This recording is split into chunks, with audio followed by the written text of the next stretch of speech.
Next, class 10th, page number 43, 3.3 point, the limits of civil disobedience, अर्थात सविनय अवज्ञा की सीमाएं. Not all social groups were moved by the abstract concept of Swaraj. सभी सामाजिक समूह स्वराज की अमूर्त अवधारणा से प्रभावित नहीं थे. One such group was the nation's untouchables, who from around the 1930th century had begun to call themselves Dalit or oppressed. ऐसा ही एक समूह राष्ट्र के अछूतों का था. वे 1930 के बाद खुद को दलित या उत्पीड़ित कहने लगे थे. दलित और oppressed means उत्पीड़ित. For long the Congress had ignored the Dalits for fear of offending the Sanatanis, the conservatives, high caste Hindu. But Mahatma Gandhi declared that Swaraj would not come for 100 years if untouchability was not eliminated. Congress ने लंबे समय तक दलितों पर ध्यान नहीं दिया, क्योंकि कांग्रेस रूढ़वादी सवर्ण हिंदू सनातन पंथियों से डरी हुई थी. लेकिन महात्मा गांधी ने ऐलान किया कि छुआछूत को खत्म किए बिना 100 साल तक भी स्वराज की स्थापना नहीं की जा सकती है. He called the untouchables हरिजन. हरिजन अर्थात आप समझते हैं, Harijan are the childrens of God. उन्होंने अछूतों को हरिजन अर्थात ईश्वरों की संतान बताया. गांधी जी ने हरिजन का शाब्दिक अर्थ क्या किया? ईश्वर की संतान. Organized satyagrah to secure them entry into temples and access to public wells, tanks, roads and schools. He himself cleaned toilets to dignify the work of the bhangi, the sweepers. पहले दलित उत्पीड़ित क्या करते थे? उन्हें मंदिरों, सार्वजनिक तालाबों, सड़कों, कुओं पर समान अधिकार दिलाने के लिए सत्याग्रह किया. मैला ढोने वालों के काम को प्रतिष्ठित दिलाने के लिए वे खुद शौचालय साफ करने लगे. अब देखें,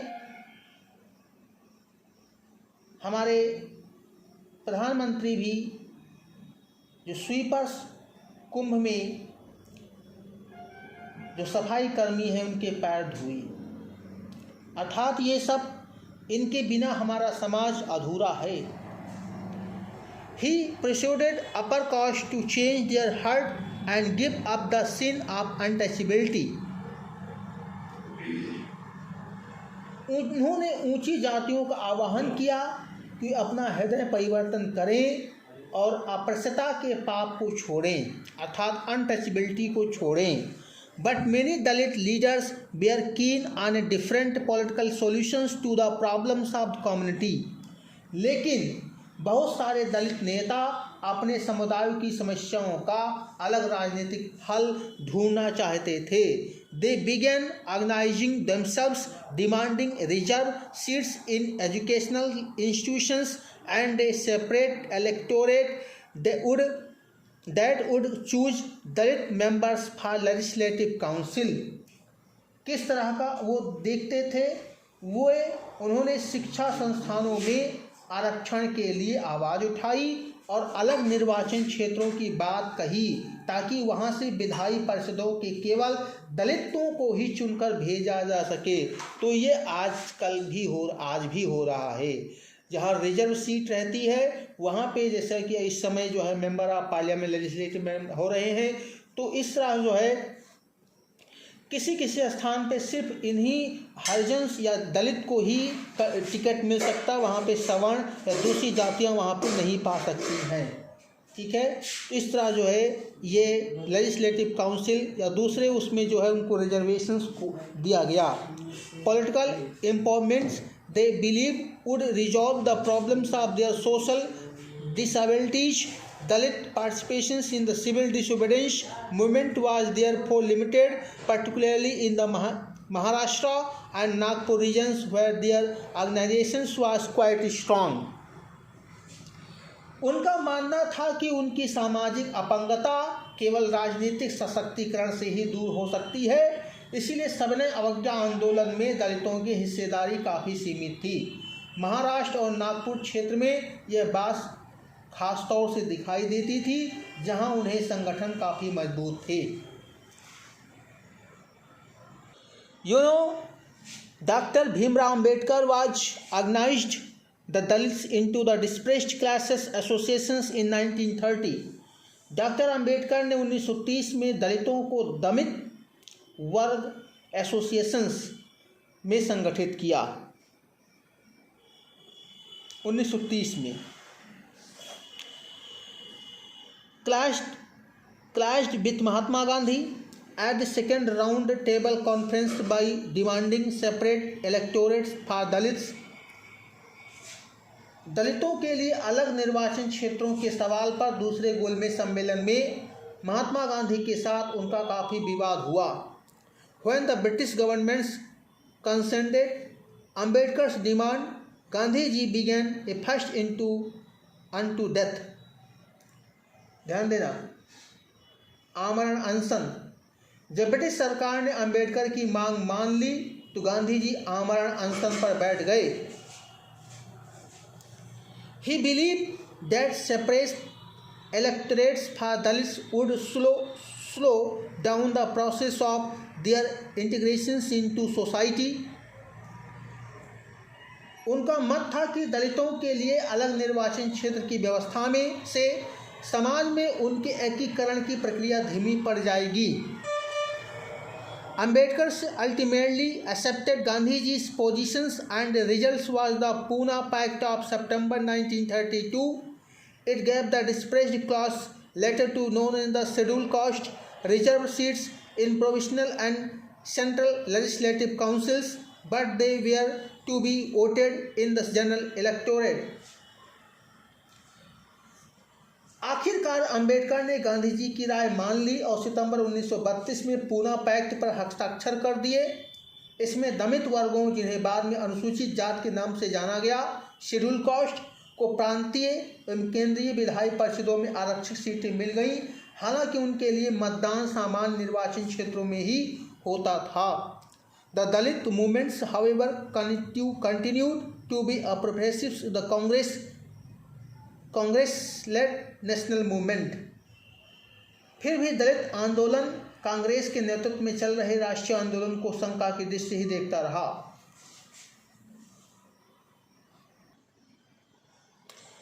Some of the Muslim political organizations in India were also lukewarm in the response to the civil disobedience movement. Bharat में कुछ मुस्लिम राजनीतिक संगठनों ने भी सविनय अवज्ञा आंदोलन के प्रति कोई खास उत्साह नहीं दिखाया। After the decline of the non-cooperation Khalifat movement, say large sections of Muslims felt alienated from the Congress from the mid-1920th century. The Congress came to be more visible, associated with openly Hindu religious nationalist group like the Hindu Mahasabha. असहयोग खिलाफत आंदोलन के शांत पड़ जाने के बाद मुसलमानों का एक बहुत बड़ा तबका कांग्रेसों से कटा हुआ महसूस करने लगा था। 1920 के दशक के मध्य से कांग्रेस हिंदू महासभा जैसे हिंदू धार्मिक राष्ट्रवादी संगठनों के काफी करीब दिखने लगी थी। As relations between Hindu and Muslims vanished, each community organized religious processions with militant fervor, provoking Hindu-Muslim communal clashes and riots in various cities. Every riot depended the distance between the two communities. जैसे जैसे हिंदू मुस्लिम के बीच संबंध खराब होते गए, दोनों समुदाय उग्र धार्मिक जुलूस निकालने लगे। इसमें कई शहरों में हिंदू मुस्लिम सांप्रदायिक दंगे, टकराव व दंगे हुए।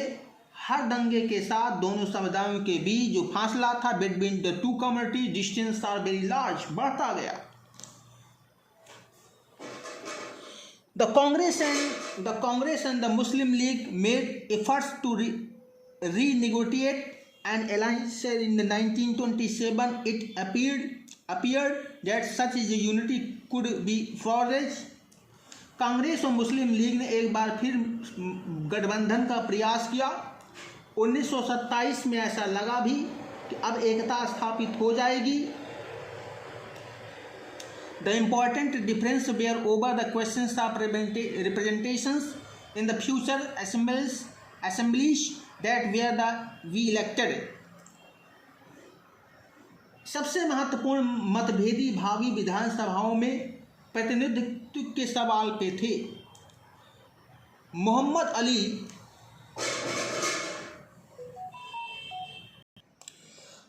Ali Jinnah, one of the leaders of the Muslim League, was willing to give up to demand for separate electorates.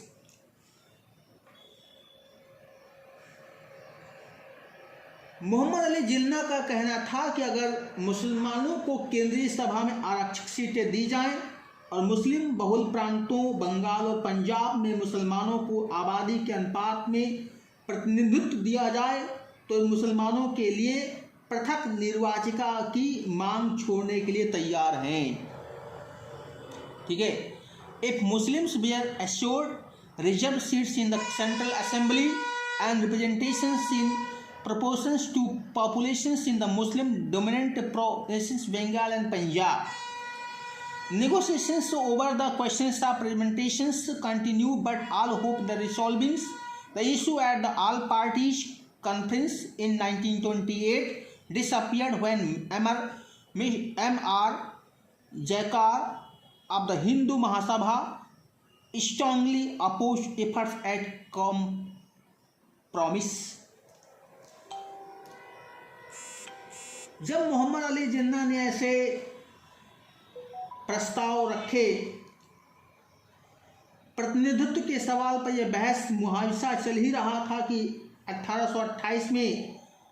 1928 में आयोजित किए गए सर्वदलीय सम्मेलन में हिंदू महासभा के M.R. जयकार ने इस समझौते के लिए किए जा रहे प्रयासों का खुलेआम निंदा शुरू कर दी, जिससे इस मुद्दे के समाधान की सारी जो संभावनाएं थी कॉम्प्रोमिस समाप्त हो गई।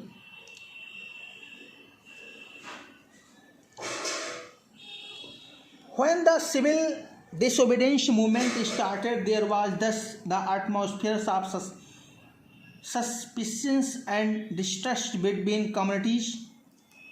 जब सविनय अवज्ञा आंदोलन शुरू हुआ, उस समय समुदायों के बीच संदेह और अविश्वास का माहौल बना हुआ था। Alienated from the Congress, large sections of Muslims could not respond to the call the united struggles. Congress से कटे हुए मुसलमानों का बड़ा तबका किसी संयुक्त संघर्ष के लिए तैयार नहीं हुआ था। Many Muslim leaders and intellectuals expressed their concern about the status of Muslims as a minority within India. बहुत सारे मुस्लिम नेता और बुद्धिजीवी भारत में अल्पसंख्यकों के रूप में मुसलमानों की हैसियत को लेकर चिंता जता रहे थे। They feared that the culture and identity of minorities would be submerged under the dominance of the Hindu majority. बहुत सारे मुस्लिम नेता और बुद्धिजीवी भारत में अल्पसंख्यकों के रूप में मुसलमानों की हैसियत को लेकर चिंता जता रहे थे।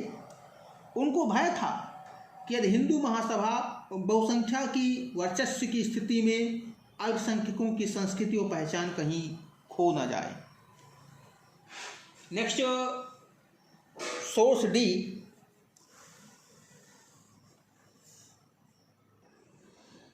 In 1930, Sir Muhammad Iqbal, as president of the Muslim League, reiterated the importance of separate electorates for the Muslims as the important safeguard for the minority political interest.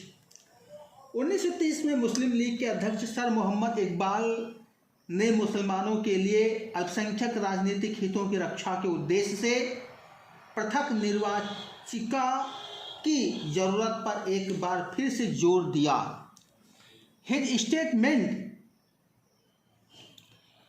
he is supposed to have provided the intellectual justifications for the Pakistan demand that came up the subsequent years.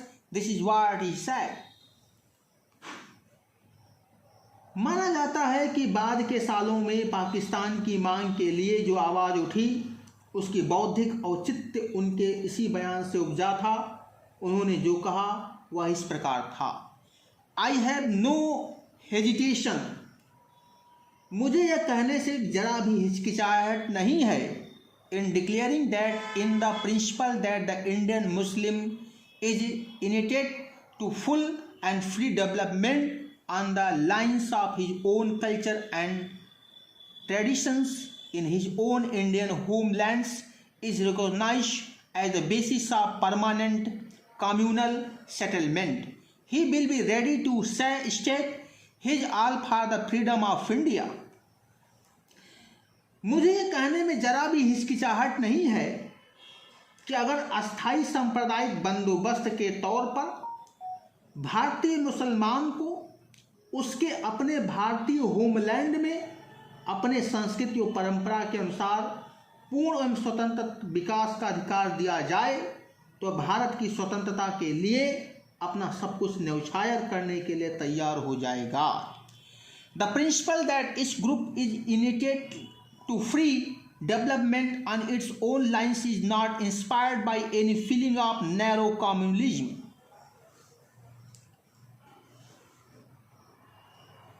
प्रत्येक समूह को अपने तरीके से स्वतंत्र विकास का अधिकार है. यह सिद्धांत किसी संकुचित सांप्रदायिकता की भावना से नहीं उपजा है. A community which is inspired by feelings of ill will towards other community is law and ignored. I shall entertain the highest respect for the customs, law, religions and social institutions of other communities. मैं अन्य समुदायों के रीति रिवाजों, धर्मों और सामाजिक संस्थानों का आगाध सम्मान करता हूँ. Nay, it is my duty, according to the teachings of the Quran, even to defend their places of worship, if need be. Quran की हिदायतों के अनुसार ये मेरा दायित्व है कि अगर ज़रूरत हो तो मैं उनके उपासना स्थलों को भी रक्षा करूँगा हिंदुओं के. I am by giving meets religions its legislatures, its thought, its culture and thereby its whole past as living operative factors in my present constitution. लेकिन मैं इस सांप्रदायिक समूह को प्रेम करता हूँ जो मेरे लिए जीवन और आचरण का स्रोत है, जिसने मुझे अपना धर्म, अपना साहित्य, अपने विचार और अपनी संस्कृति देकर मुझे ऐसा बनाया है. और इस प्रकार मेरी मौजूदा चेतना में अपने पूरे अतीत को एक सजीव कार्यात्मक तत्व के रूप में समो दिया है. Communalism in the higher aspect then indispensable to the formation of harmonious whole in a country like India. The units of Indian society are not terrestrial as European countries. ऐसे में अपने उच्चतर आयाम में सांप्रदायिकता भारत जैसे देश के भीतर एक लयात्म समुच्चय के निर्माण के लिए अपरिहार्य है. यूरोपीय देशों की तरह भारतीय समाज की इकाइयाँ भूभागों में बटी नहीं है। The principles of European democracy can not be applied to India without recognize to fight of communal groups. The Muslim demand for the certain of Muslim India within India is therefore perfectly justified. भारत के सामुदायिक समूहों को मान्यता दिए बिना यहाँ यूरोपीय लोकतंत्र के सिद्धांत को लागू नहीं किया जा सकता। भारत के भीतर एक मुस्लिम भारत की स्थापना के लिए मुसलमानों की ओर से उठ रही मांग बिल्कुल सही है। The Hindu thinks that separate electorates are contrary to the spirits of true nationalism because he understands the word nations to mean a kind of universal amalgamations in which no communal entity ought to retain the private individuality। हिंदू सोचता है पृथक निर्वाचिका separate electorates are contrary प्रस्ताव सच्चे राष्ट्रवाद contrary प्रस्ताव the spirit of the true nationalism सच्चे राष्ट्र भावना के विपरीत है।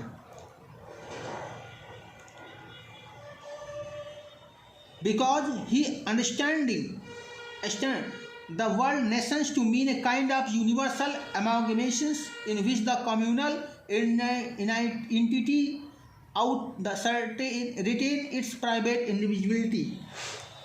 क्योंकि ये मानता है कि राष्ट्र नेशन शब्द का मतलब एक ऐसे सार्वभौमिक सम्मिश्रण यूनिवर्सल सार्वभौमिक एमलगमेशंस सम्मिश्रण से है जिसमें किसी भी सामुदायिक इकाई को अपनी निजी विशिष्टता बनाए रखने का अधिकार नहीं हो सकता। अपनी निजी विशिष्टता बनाए रखने का अधिकार नहीं हो सकता। Such a state of things however does not exist. India is a land of racial and religious variety.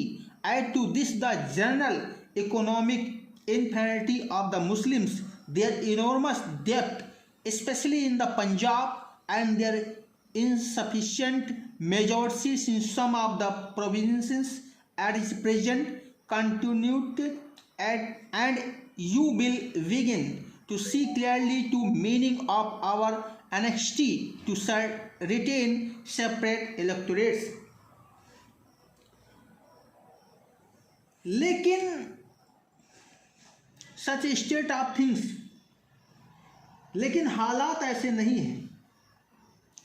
Bharat नस्ली और धार्मिक विशिष्टताओं वाला देश है। Such state of thing however does not exist. India is a land of racial and religious variety. Bharat जो है वो नस्ली एंड धार्मिक रिलीजियस वैरायटी धार्मिक विशिष्टताओं वाला देश है। Add to this general economic infinity the Muslims. इसी में आप यह तथ्य भी जोड़ दीजिए कि मुसलमान आर्थिक रूप से सामान्यतः कमज़ोर है, उन पर भारी कर्ज है। At present Muslim there enormous depth, बहुत भारी कर्ज है, depth specially in the Punjab, खास तौर से पंजाब में। And there insufficient majorities in some of the provinces, और कई प्रांतों में उनकी संख्या कम है। इसके बाद आप देखेंगे कि पृथक निर्वाचिका को बनाए रखने की हमारी बेचैनी का अर्थ क्या है। तो यह आप 3 पॉइंट कंप्लीट हो गया है। आप यहाँ तक इसको रीड करेंगे। ओके, या थैंक यू।